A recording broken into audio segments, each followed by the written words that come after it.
Bakit sa Roma yung sentro ng iglesia nyo kung sa Jerusalem ito talaga itinatag?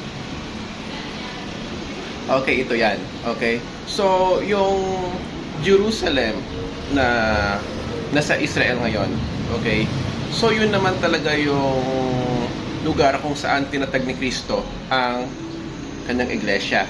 Okay? Yan yung lugar which is the exact location kung saan nangyari ang senaryo doon sa Matthew 16:18 nung tinatag ni Kristo ang kanyang iglesia habang kausap niya si Pedro. So, ngayon, ang Jerusalem, it is a land of the people chosen by God sa Old Testament, which is the Israelites. Okay? And Jerusalem has became the center of their faith. So, yun.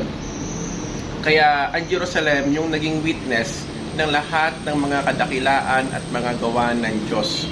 Kaya lahat ng mga writers ng mga scriptures sa Old Testament is mostly from that area, sa Jerusalem, sa Israel, sa Palestine, ganon. So, bakit sa Rome? Ito yung question. Bakit sa Rome? Okay. So, I will not give my own opinion on this. So, let us read the Bible na lang. Okay? So, mapabasa natin dito sa Acts 23:11.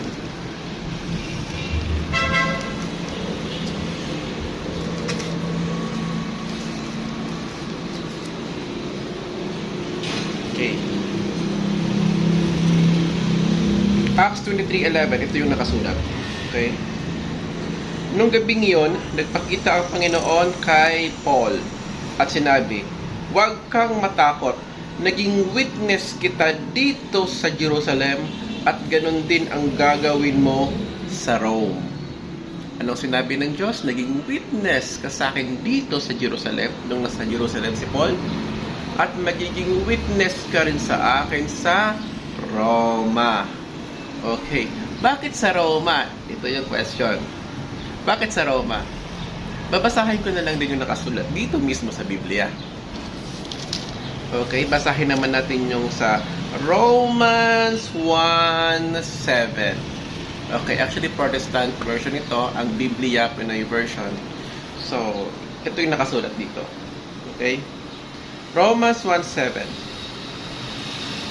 Para sa inyong mga taga-Rome, ang sulat kong ito, kayong mga mahal ng Diyos at tinawag para maging banal na bayan niya.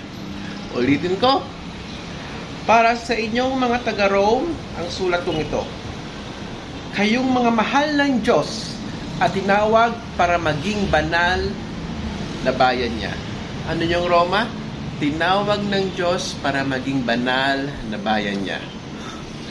Kaya maraming anti-Catholic ang nagsasabi na bakit dyan sa Rome yung yung sentro nyo ay mga manguusig yan ng Kristiyano. Ganon.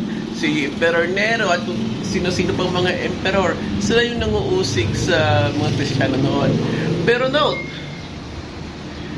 talagang sinabi na sa banal na kasulatan na gagawing banal na bayan ng Diyos ang Roma. At wala na kayong magagawa doon dahil yon mismo ang nakasaad sa propesiya sa panahon ni San Pablo at ang katuparan ay ngayon. Yun lang, and God bless ating lahat.